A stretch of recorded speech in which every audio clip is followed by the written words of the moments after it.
Joining us from the Golf Channel is Brandel Chamblee. How are you, Brandel? Terrific. I'm just standing out here on the grounds watching the log jam at the top of the leaderboard. It is. How is the golf course playing, Brandel? I know Hard. that's a macro question, but it's beautiful weather and it does not appear to be any wind as well. Why is it playing so difficult?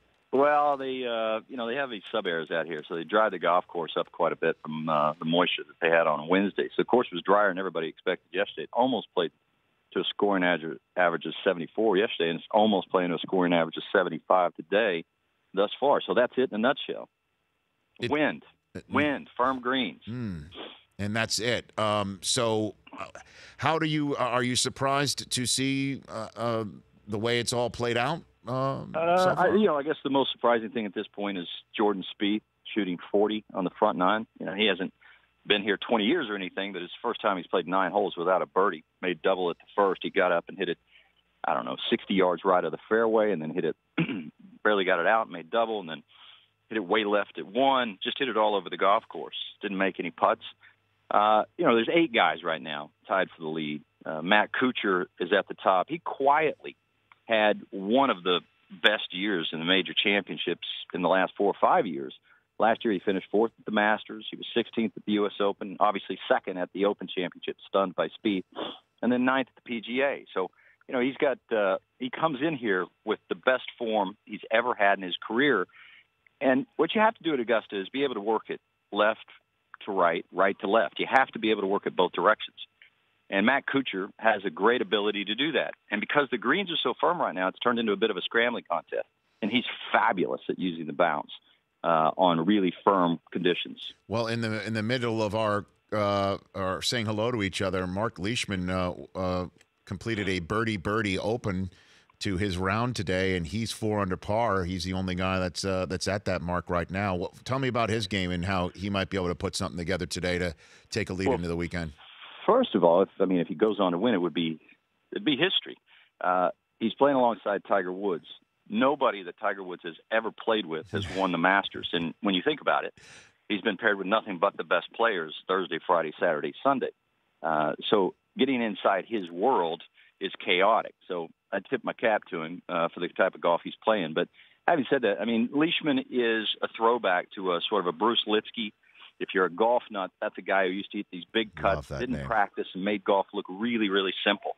Mark Leishman, in an era when everybody's talking about science and everybody's going to the gym, he doesn't go to the gym. He says he mows his lawn for exercise, and he just hits these big high cuts everywhere. He makes the game look really simple. But sooner or later, he's got to hit a draw on one of these.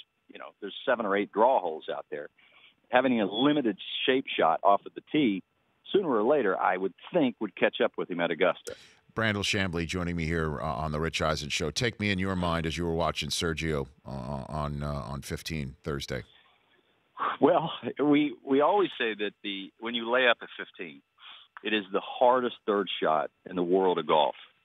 And with the whole location on sort of the front right, there were a couple of things going through my mind. One, Sergio has changed golf balls. So it looked to me like, who knows? Maybe he wasn't used to the spin of that golf ball because he kept throwing it up there and spinning it back, throwing it up there and spinning it back. Now I know it's a tough shot, but we saw Jordan Spieth come in there a little bit later and hit it a foot. We saw Dustin Johnson come in there and hit it a foot, controlling the spin. So to hit the same shot over and over and over, I don't think I've ever seen a Tour Pro do anything like that. Not there. I've seen him melt down at the 12th hole, and I've seen 1 or 2 balls in on the 15th, but never 5.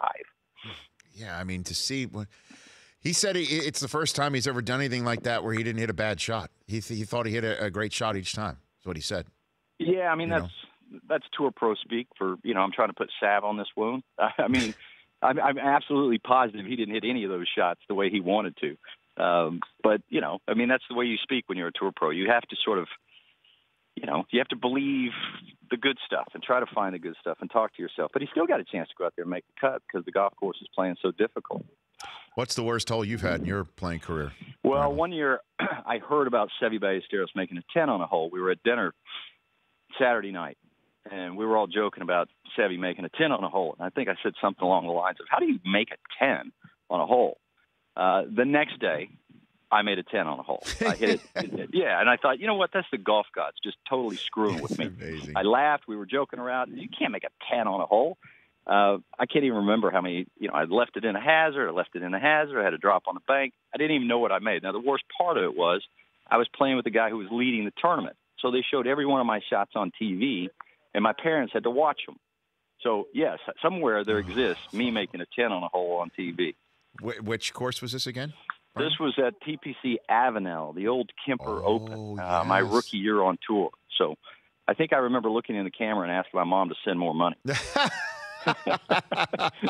Brandel Chamblee here on the Masters Report from Augusta, brought to you by our friends at Callaway. Okay, so is there rain coming? I mean, are the players looking for a little bit of moisture help here? It's supposed to rain a little bit Saturday, but I don't think the forecast is ominous, really. I think it's supposed to come in here and rain a little bit. It's supposed to be absolutely spectacular on Sunday. But right now, it's warm. It's 74, 75 degrees. Mm-hmm. It's dry. I'm sure the golf course is playing, rock hard fast. So it's going to be a really tough golf course today. But I expect, by the end of the day, Rory's going to be right there. Jordan Spieth, I think, will make a few birdies on the back nine. We have had an unprecedented buildup for this Masters because there's so many great names playing good. And I don't think we're going to be disappointed come Sunday night. Yeah, I mean, and again, Tiger himself is part of a grouping at 2 over par right now, and that's just, as we're talking, just 6 shots off the lead. Who do you think on a moving day on Saturday could push pedal to the metal and really take this Masters over, Brandel? Well, I think Rory. Rory, he made a putt today on the second hole, a 30-footer down the hill that broke. It might have broke 30 feet. It literally might have broke. The putt might have traveled 60 feet, but it was only 30 feet to the hole.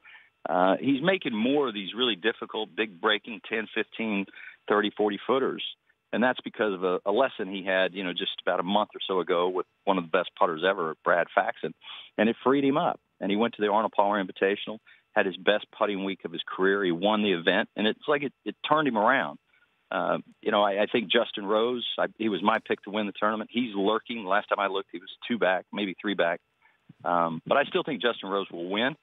But I think Rory will be right there. I think Kuchar will be there, and I think Spieth will be right there. Was there any chatter within the Golf Channel community about Sergio clapping back at Rich Lerner on Twitter, where Rich said he didn't think that Sergio was going to name his kid Firehorn because that's the name of the 15th hole? Right. I know Rich. There's not a mean bone in Rich. Rich is a buddy of mine. There's not a mean bone. He was making light of something that everybody had said.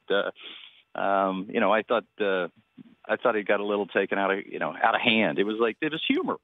There was no ill intent. But yeah, I'm sure it caused Rich a little angst last night. Oh man. He turned to me. He was like, "You've been in a few Twitter rows. What do you do here?" I was like, "Well, if you feel like you're wrong, apologize and move on." It wasn't the most egregious thing ever. Yeah, he said, "I don't think he's going to name his kid Firehorn," and Sergio's like, "Well, you know what? That's where I won my championship last year, so maybe I can name my kid." I mean, I read that this morning. I'm like, oh gosh, because well, Sergio's wife had a go at Rich last night, and is that right?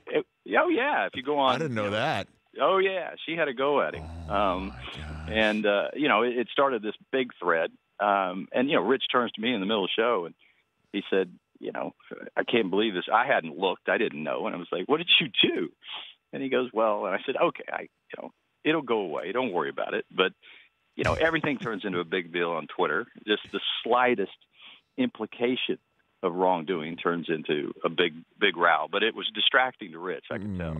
Well, send him our best. He was on the show the other day. I always enjoy having him and you on. Appreciate the time, Brandel. Of course, Rich. Y'all take care. Have a great rest of the weekend. That's Brandel Chamblee, analyst at Golf Central, right here on The Rich Eisen Show. The Rich Eisen Show, weekdays at noon Eastern on Audience.